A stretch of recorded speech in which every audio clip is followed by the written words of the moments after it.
Ahora inicia Fraude al Desnudo con Marta Cadavid. Transmisiones en vivo cada semana.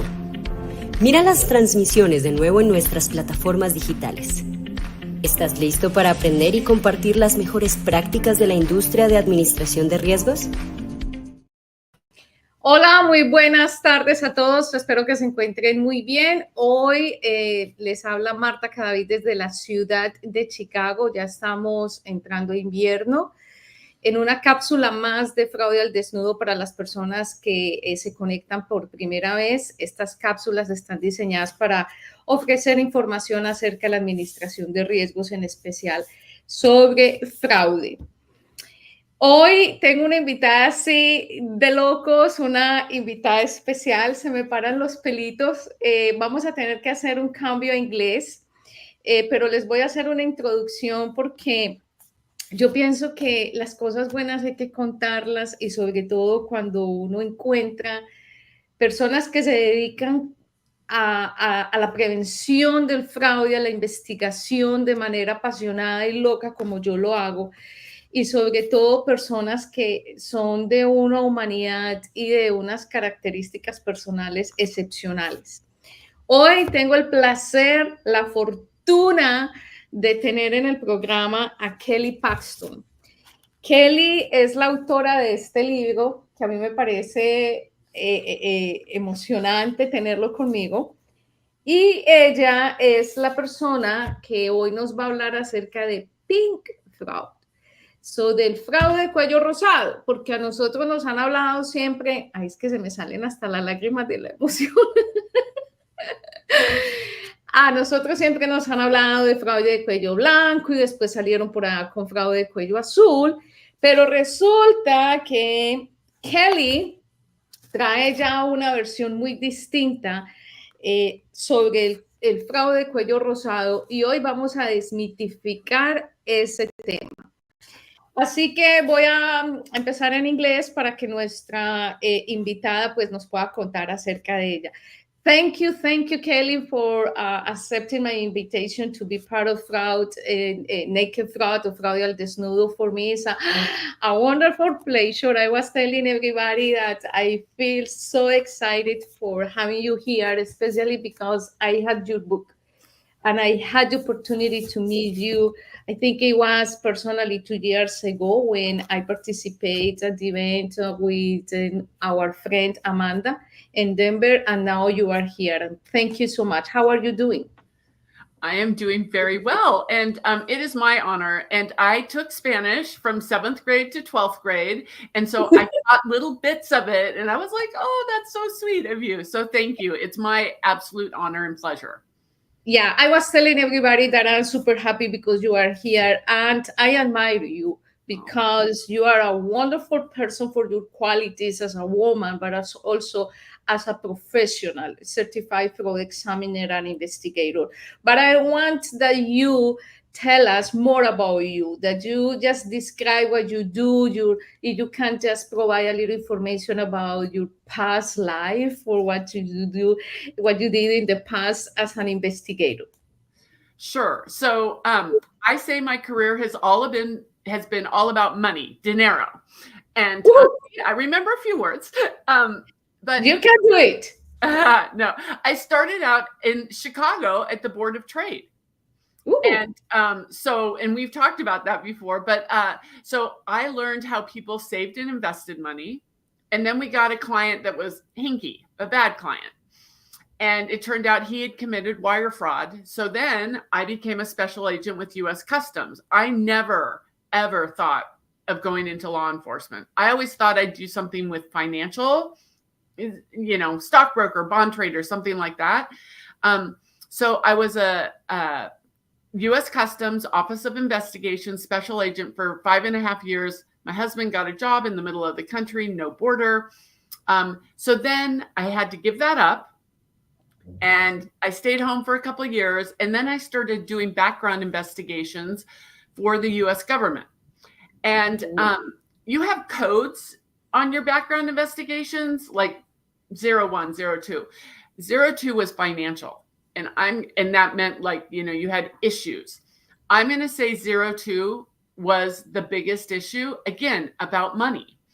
So then I come back to Oregon. I get my certified fraud examiner designation. I work at a local sheriff's office doing embezzlement cases from businesses on Main Street in the county. And all my suspects, except one, were women. The one guy, so I Googled women embezzlers. The term pink collar crime came up, but that's not the definition. The definition, according to Dr. Kathleen Daly, low to medium level employees, comma, primarily women, comma, who steal from the workplace. So when you think about it, 90% of bookkeepers in the United States are women. So they have the opportunity and they're underestimated. So I do my podcast, Fraudish, and I ask a little speed round at the beginning. And I ask who makes better embezzlers. I'm going to say it's 70-30. My answers in the speed round are women. But the reason why they say that is like, they don't think that the women are smart enough, or they're just too honest to steal. So they're underestimated. So that's how pink collar crime came. But I'm also the fraud hashtag queen. I love hashtags. You know that, Marta. It's position, not gender. Just think about the position where you have the access to the money. And those are the positions where embezzlement happens. So that's a long story. And now I speak and train about it. I wrote a book. I'm thinking about a second book, but there are lots of work. Oh, yes. No, and I always say, Kelly, that people who write a book, they are so brave, valientes in Spanish. They are so brave because it's taking the time to put together all the knowledge, experience, ideas, and in a very organized way, just for us to understand what you think. And it's so nice that you share your knowledge through a book. So you describe what is pink fraud. And then what I understand, according to the report to the nation, is that 72% of the frauds are committed by men, but 27, 28, maybe 30% of fraud is committed by women. I always say that it's not because we are more honest. I don't think it's not because we are more honest. It's because there is an imbalance of the, kind of say, like at the job opportunities. So there are more men working than women. And most women are in those positions that you just described, like bookkeepers and clerks. Okay. So the report to the nation, and it's a survey. Yes. And it's all fraud. I am just pink collar crime is a subset of fraud. I only do pink collar crime now. Yes. But it's a survey, and Dr. David Weber, and if you haven't had him on yet, you should have him on, because he actually went and used the press releases. Well, he used the Department of Justice statistics on embezzlement. Women steal more often than men. And he can prove it statistically, not from a survey. A lot of academics have a big issue with the report to the nations because it's a survey. It's not statistically valid. Yep, that's true.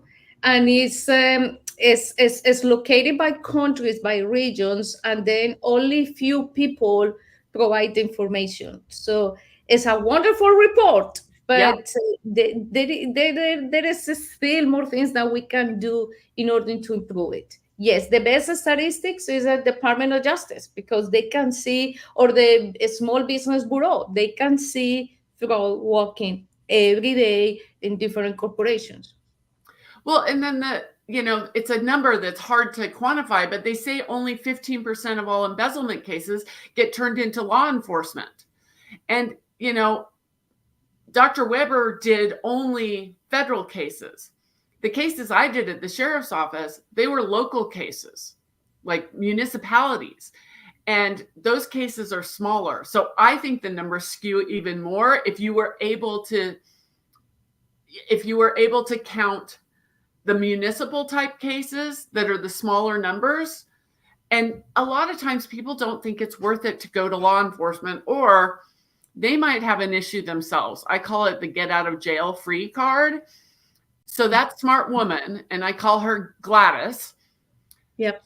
She gets confronted by the business owner. And Gladys looks at the business owner and says, I know you write your kid's car off. I know you went to Key West and you wrote the whole trip off. You know what? Let's just call it good. I won't turn you into the IRS and I'll just go away. And a lot of time business owners will do that. And I understand. Now, I've had victims who have just said, it's just too much. I can't, it's distracting. I can't afford to hire a lawyer. They're already in a negative position. So I understand why they do that, but it's still so many cases aren't even captured. Yes, no, you're right. I had the opportunity to talk to a colleague. I think it was 7 years ago, and she had the same case in Colombia, the same case that you described. She gained the whole trust of the owner of the business, and then she was able to manage his personal life, his bank account, the budget for to buy groceries at home, at the point that she was able to change or manipulate the statements, the accounting, and present different taxes to the tax regulator. Then she made a lot of money. She was uncovered, and finally she just said, "You cannot go to the police because I have proved that you are committing tax evasion, and then you are going to pay more for this mistake than I for the money that I took from your company." And it was changed. It's a horrible situation. Yes. Yeah, it's unfortunate. And then the other thing is people think that like these cases are going to be really quick. Like they watch TV and it's like an hour episode. They can take years. They do take years and they get frustrated. And, you know, I mean, I had a client who she just was so incredibly frustrated. And a lot of them give up. They're just like, you know what? I'm done with it. I can't do it. It's ruining my perspective on life. And I understand that too. The other thing is law enforcement. You know what? Citizens want law enforcement to stop robberies, homicides, domestic violence. And this is another of one of my hashtags, no victim shaming. They're like, you know what? If that business can afford to lose $500,000, tough. And a lot of law enforcement will say that's a civil matter. It's not criminal, it's civil. Now, that's not true, but when resources are so tight these days, and you have a dead body, you know, we call it, if it bleeds, it leads. This, you know, a small business on Main Street that loses, say, $100,000, the cops are like, yeah, well, we've got bodies. Like, and I mean, I'm sure you've had this experience, Marta. Cops don't become cops to play with pivot. Yeah, it's sometimes we underestimate the losses because we compare, let's think, $100,000 versus, I don't know, $3 million. Right. Okay. So what is the biggest case? $3 million. But we forget the impact that each amount of money has in the families. For probably this $100 is going to destroy the whole business, the dentist office, for example, and there's going to take a divorce. We don't know, the bankruptcy for this family, and this $3 million probably is nothing compared to the amount of money that this company makes. You see, so we cannot see the nominal numbers like a numbers. We need to see and calculate the impact that each loss represents for us. And this is the key of this. We cannot say it's only $5,000. No, it could be a whole life to make that money for the person. Yeah. Yeah. And you know, a business can go out of business. lay off employees. I mean, I get Google alerts on embezzlement, and lots of businesses do go out of business when they've had a breach like this. And then just the business owner, if they survive it, they second guess themselves nonstop. I mean, I jokingly, and I'm not at all, say I'm a fraud therapist, but they haven't been through this. They also don't have friends that have told them they've been through it. So they don't know where to go. And Yeah. I mean, if there's any attorneys out there, the attorneys, they're just like, it's all about the law. It's like, no, these people have been gutted. You see, Kelly, you mentioned something that is very important for me. And we are aligned when you say that they don't have places to go to talk about this. And there is one common factor. Let's think that you are, you need to talk about your issue. And you just came to me and say, Marta, this is what happened to me. And you start to talk about the fraud or whatever. And sometimes reactions people is like, I cannot believe that you didn't know. You are stupid. You were the only person who didn't know about this. We know that she had a new car, she had a new boyfriend, she paid for the trousers for the whole family. Really? So, No victim shaming. yeah, exactly. Sometimes, instead of to help this person, just to relieve the pain, because it's so painful.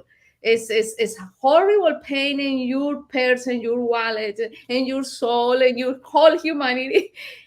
We need to have a little bit of compassion Yeah. and recover the dignity, to help to recover the dignity of the victims.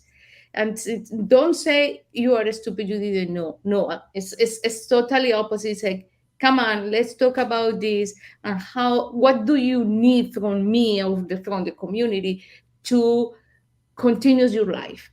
Because in fact, Kelly, there are people committing suicide about this. Oh, yeah. Yeah. You have the expert in your hometown, Frank Perry. He's in Chicago, the greater Chicagoland. He does red collar crime. So that's the other thing is like the no victim shaming.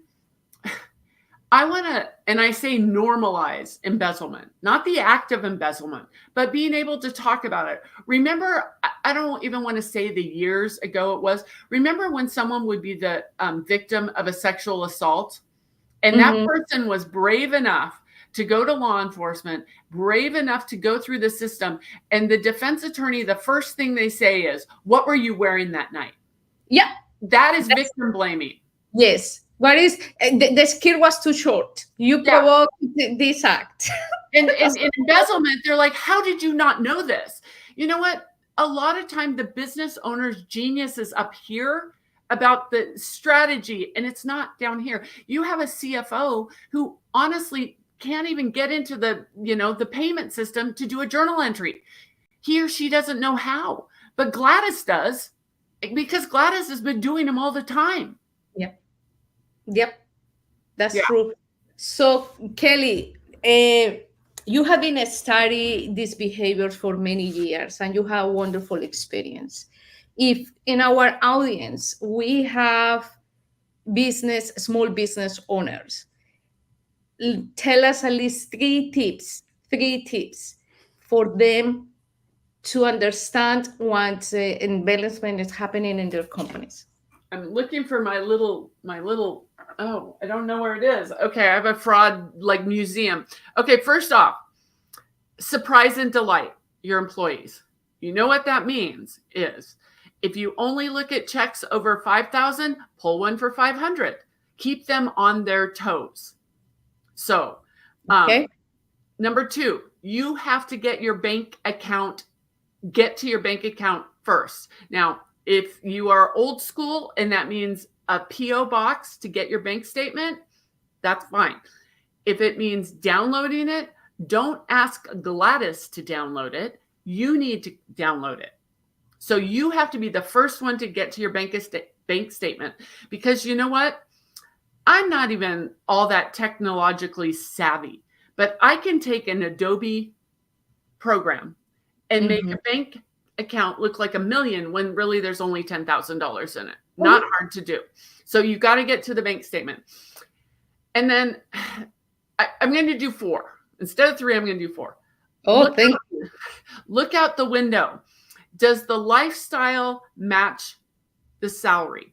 That means, does the car, does the vacations they take? How about the clothing? Do you know what a pair of fine Italian leather boots looks like and costs?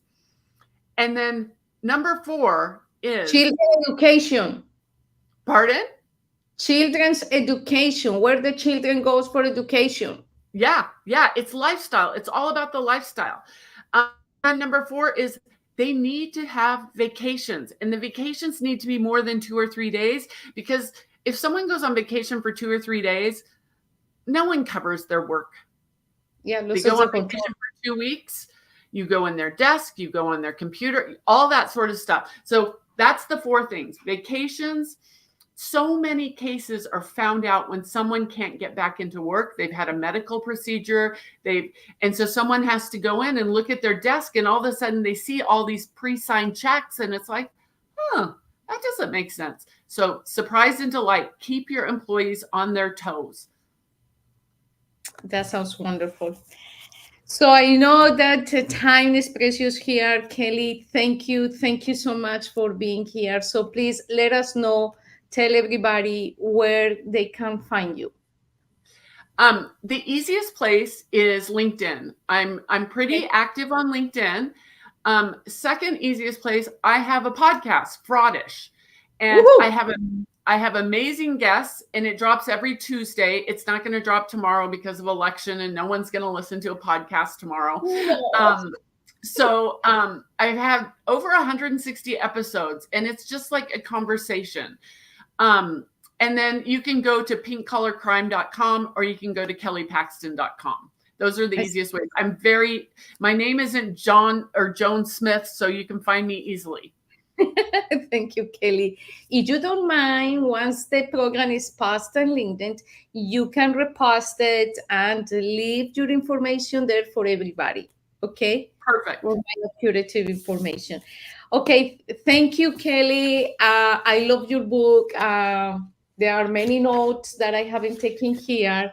And finally, we can talk about pink fraud in the right way. It's not about a gender. It's a way to commit fraud for most clerks and bookkeepers in the small businesses. Right?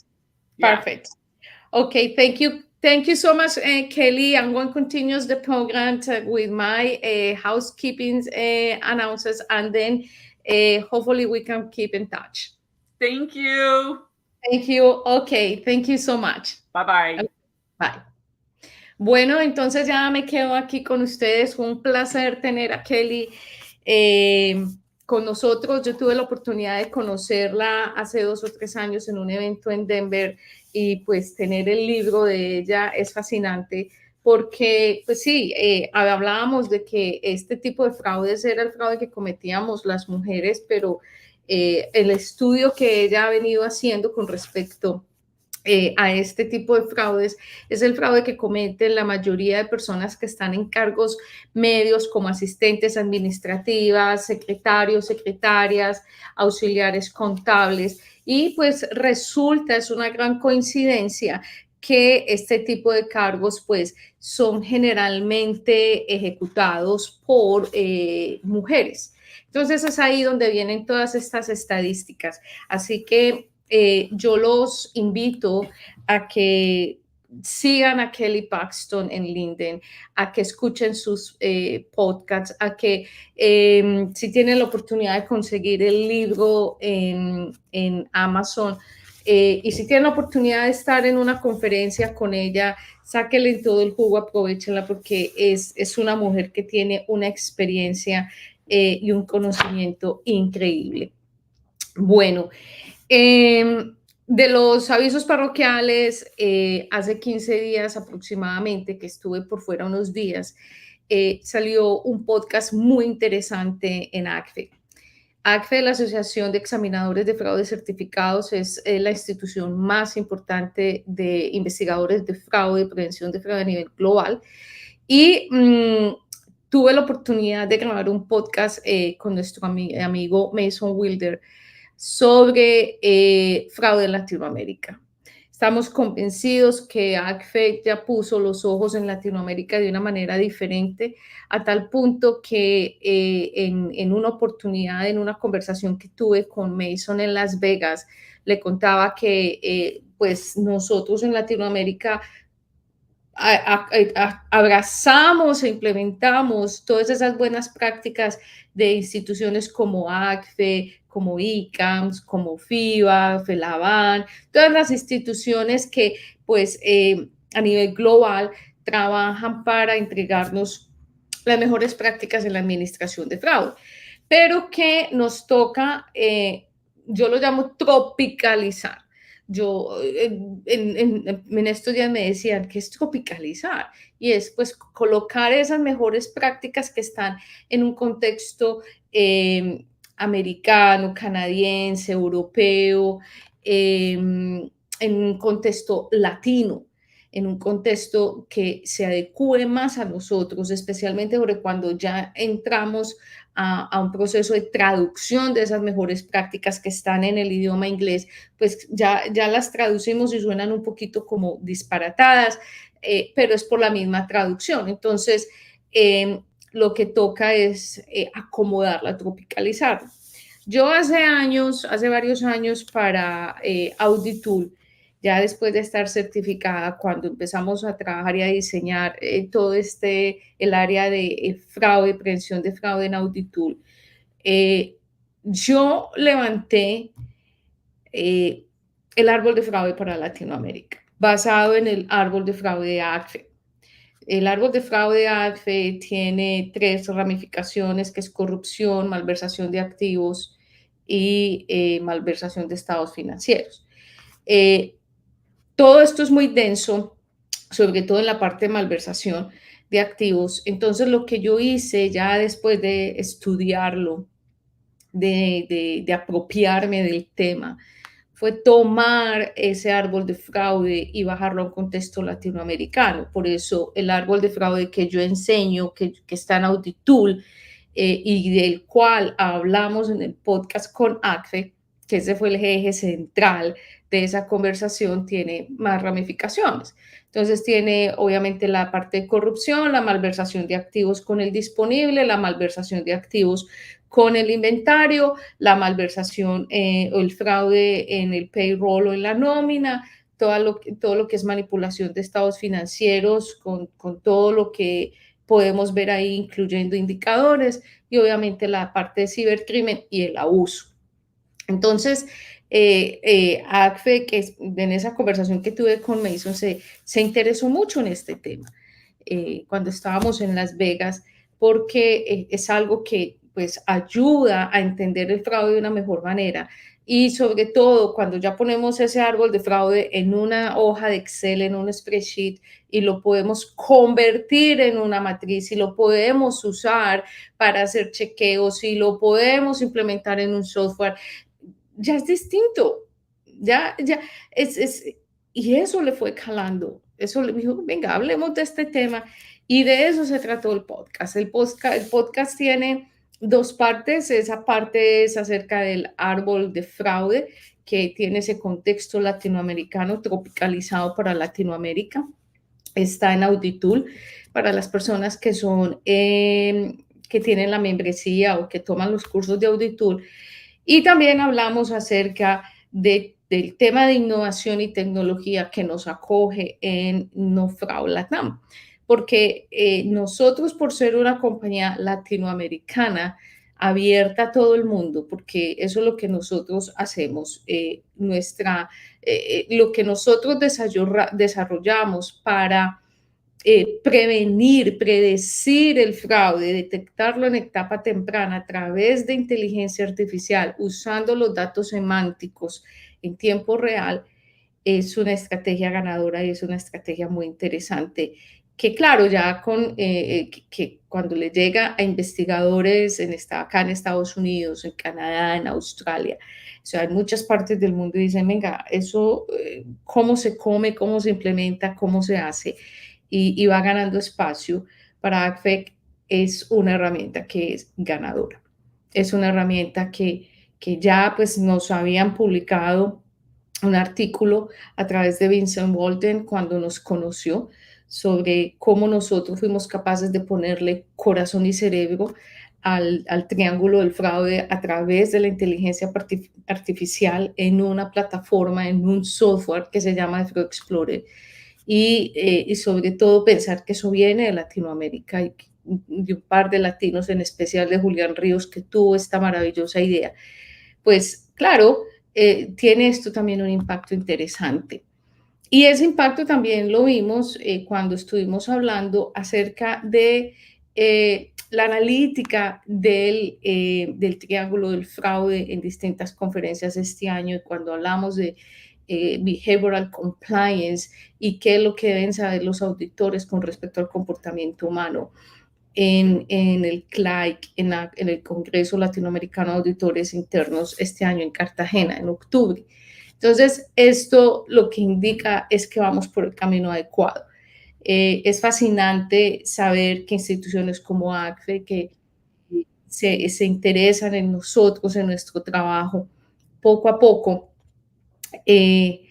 nos va llevando nos indica que vamos por el camino correcto. Y es gratificante, es un reto, porque el empezar es muy fácil, pero mantenerse y sobre todo continuar con el proceso de innovación, ese es el reto. Ese es el reto y es el compromiso de todos los días de poder entregar un servicio consultivo de excelente calidad, a tiempo, constructivo, y sobre todo que le dé paz, yo pienso, paz mental a los dueños de los proyectos. Así que les sugiero escuchar el podcast. Nos divertimos mucho con Mason, y sobre todo Mason, thank you so much por esa oportunidad, porque nos encanta contar lo que estamos haciendo.